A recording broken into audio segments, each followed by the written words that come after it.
I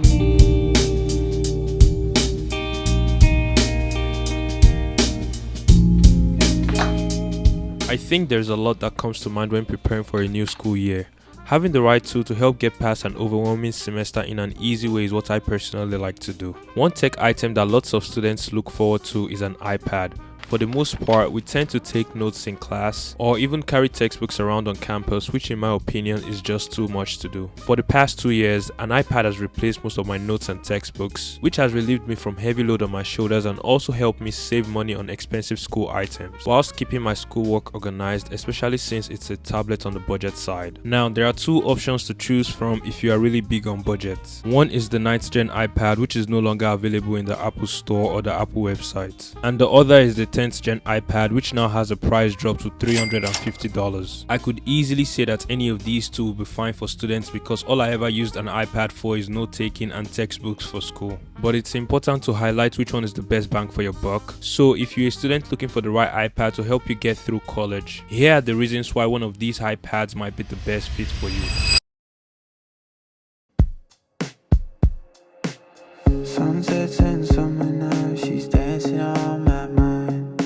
Texting says she'll be outside in 5. Alright, so I think if you already have the 9th gen iPad, there aren't much reasons to upgrade to the 10th gen iPad. Yes, I know there has been some major upgrades between these two tablets. For example, the display is slightly bigger on the 10th gen, coming at 10.9 inches. It has the later A14 Bionic chip with more core on the neural engine, which just means it has a better overall performance. A 12 megapixel wide camera that now records at 4K instead of 1080p, the front facing camera now being on a landscape position, and it's now supporting USB-C instead of lightning ports. Okay, that's a good amount of upgrade, but I still feel like if your primary reason for getting an iPad is to take notes, you are better off just saving your money because the 9th gen is still capable of all this and even more. Now, if you are new to the iPad game and are looking to buy one to save yourself from all the stress of notes and textbooks, then I highly recommend getting the 10th gen iPad. It's currently the cheapest iPad at the Apple Store right now, and for what it's worth, it now has a similar design with the Air and Pro iPad. A great investment for students, with the base model starting at $350. Pairing it with a stylus pen and a case should be all you really need, and I don't think getting the cellular version should be necessary because I mostly study in a Wi-Fi environment. It's equipped with Wi-Fi 6 technology, which is faster than the previous generation, so you get a better internet experience. Now, the 64GB of storage on the base model is more than enough in my opinion because school related files like PDF, Word documents and productivity apps are really all I need on an iPad, and they don't take too much space. I will recommend turning off sync with this iPad in the iCloud settings so that pictures taken on your iPhone don't automatically download on your iPad to save storage space and have enough room for school related documents and apps. The refresh rate on the display is still at 60Hz, which isn't a big deal because you would have to spend thousands of dollars to get more than 60Hz on an iPad. It's actually still smooth to navigate around apps with because of how optimized the software on iPad OS are, and the screen real estate is enough to write on comfortably without feeling any constraints on my hand. The bezels are still quite big, but I don't find it to be a problem since it's not affecting the functionality of the tablet. The display is big enough to also multitask by splitting the screen to run two apps simultaneously, and I find myself mostly using it for note taking and reading from a text file or the web at the same time. The screen gets bright up to 500 nits, making it easy to view a wide range of apps in a bright environment, so you have the flexibility to study outside or indoors. It's a liquid retinal display that is very vibrant with sharp text and accurate colors that contributes to the ease of use when switching between productivity apps. And yeah, consuming high quality content on this display goes crazy. Now, even though this is listed as a fingerprint resistant with oleophobic coating on the display, it's still very sensitive to fingerprints and it's also glossy, so light reflection could be an issue. I would recommend getting a paper-like screen protector for a better writing experience. This will be perfect for note taking and also serve as a practical purpose of reducing glass reflection and fingerprints. The 10th gen iPad supports both the 1st gen Apple Pencil and the new USB-C Apple Pencil. I personally think the USB-C Apple Pencil makes more sense because of the price, and it's the only one that works with every iPad, but you can also get a third-party stylus pen for a cheaper price and you'll still be fine for the most part. Now, even though I have promoted keyboards for iPads in the past, I personally don't think they are necessary. This might not be the case for everybody, but if you already have a laptop, I would rather just use that when I need to write an essay. But for simple Google search and text input, the on-screen keyboard works perfectly. It's very responsive with haptic feedback, feels tactile to type on with accurate response time. And you can also switch to the float mode, which makes it easy to type on with one hand and gives you more room as you type on the screen. The point I'm trying to make is that you don't need to spend too much on accessories to get the most of your iPad. Just having a protection case along with the Apple Pencil should really be all that you need. For the 9th gen iPad, I had a third-party case, but I think the Smart Folio from Apple looked really nice on the 10th gen. It gives a minimal look and can also be used to have the iPad in a different sitting position. Now, this won't protect your iPad from potential damage if it drops, because it's just a slap-on type of case. So looking into a third-party case for a cheaper price might be a better choice. If you are someone like me who tends to spend the entire day on campus just to get schoolwork out of the way, then the battery life is not something you would constantly have to worry about. You can get up to 10 hours of web browsing and media consumption on this device, and in my experience, I don't even charge it for days. Now, like I said, I only use this for note-taking and textbook, so the battery doesn't really reduce that much when I'm not using it. And on days when I'm using it heavily, it would take me through the entire day, but if I ever run out of juice on the go, I can use the same charger that I use for all my devices because it now supports USB-C and not Lightning ports. Alright, since we no longer have the home screen button, the fingerprint unlock is now at the power button, which I think is equally accessible just like the home button. But one thing I'm not a fan of is the volume button because it doesn't adapt to the screen orientation. So when you are in landscape or portrait mode, it works exactly the same way, which makes it really confusing when adjusting the volume. Now, I am actually impressed with the speakers this time. It sounds really clear, deep and audible. I know most people would probably use headphones these days, but for those who like to consume media with quality audio on the device, it comes with landscape stereo speaker, which means it's clear from both sides of the iPad, giving you a better listening experience. Now, speaking of using headphones, this doesn't have an headphone jack for most wired headphones, which is another drawback. Like I mentioned earlier in the video, the rear camera now shoots up to 4K 60 FPS, which is actually impressive. It also has a microphone under the camera for a good audio quality if you ever film with it. So you overall just have a full camera package at this point if you are ever thinking of filming the content on your iPad. Now, the front-facing camera still shoots at 1080p up to 60 FPS, which I think is more than enough for online conference calls and meetings. It looks pretty clear, sharp, and also has center stage for FaceTime and other conference calling apps. Now, the center stage doesn't work on the native camera app, but if you ever need to show things around while you're on the call without holding the tablet, the center stage feature is very clutch. What I mostly use the camera for is to scan documents when I need to turn in assignments online. One of the apps that helps me a lot with this task is the Cam Scanner app.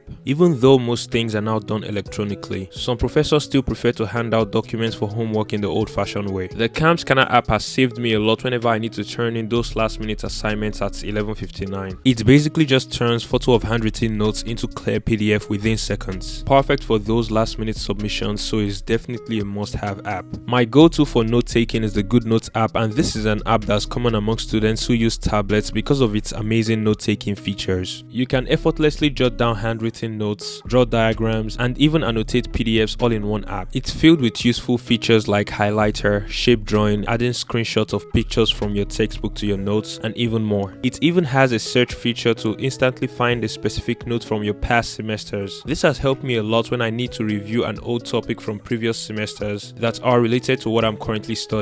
And I even recently found out that you can share notes with friends, have them edit or add to it, which I think is perfect for group studying and collaborations. So the Good Notes app is an amazing tool that can transform the way you capture and organize your notes as a student. Now, the main reason why I started using the iPad as my study device for the past 2 years now is because I was fed up of buying textbooks every semester. I don't know about you guys, but for my first couple semesters, I would spend about $500 on textbooks, which is wild considering the tuition fees already cost thousands of dollars. I adopted a smart strategy by searching the web for free PDF textbooks from websites like Library Genesis. I simply just download these textbooks, then view and read them on the Adobe Acrobat app. It's an amazing tool for highlighting points when I study from a PDF text. I can make comments and even write on the e-textbooks, which has made studying easier for me over the years. I also prefer to download assignments in PDF formats and just write directly on them rather than printing them out. I don't have to always look for my assignment papers because they are always available to work on right right away if I ever forget to do my homework on time. I would usually just split my screen into two to read from the PDF text as I solve my math problems, and it has been a very helpful tactic that makes getting work done easier. I mostly back up my schoolwork like essays and group projects on Google Drive because it's easier to access from any device regardless of the operating system, making sharing with professors and group members an absolute breeze. Some other apps that I find helpful for students are the Google Docs and Microsoft Word. I used both of them a lot to write essays, so I think the Google Docs is great for quick accessibility from any devices, and it's also free. But Microsoft, on the other hand, offers more flexibility when it comes to editing text, and I think it's way more visually appealing. However, it's not free except if your school is a partner with Microsoft, then you can just use your student account. Now, depending on your major, you might find apps like Microsoft PowerPoint and Excel or their Google equivalents as another helpful tool. They are not related to what I do, so I don't use them, but I use the GitHub app as a computer science major to manage my repos or read codes when I don't have to write them on my laptop. Now, with all these tips and tricks, school can still be a little overwhelming if I'm not organized. The app that I use to manage everything on my plate is the Notions app. It's what I use to plan my day, set up my to-do list, and even plan other projects outside of school. I think it's a good platform to organize your life, so if you're not using Notion, I do not know what you're doing. I also use the Google Calendar sometimes to schedule appointments just to make sure I'm on time with teacher and TA meetings. I honestly don't use it that often, but I think it's an amazing tool to respect people's time. These apps have helped me so much through the years, and I think they are definitely a must-have for students using an iPad. There are a bunch of other features to benefit from as an iPad user, like the study focus mode and more. If you guys have any other apps or tips that are helpful for students, it would be nice if you guys could drop them in the comment section down below. So if you are looking forward to getting an iPad for school, I highly recommend getting the 10th gen just because it's a better option for a cheap price. But if you already own the 9th gen iPad, then you most likely don't need to upgrade to the 10th gen if all you need the iPad for is note taking and textbooks. So yeah, I hope you guys find this video helpful and we all have a great school year.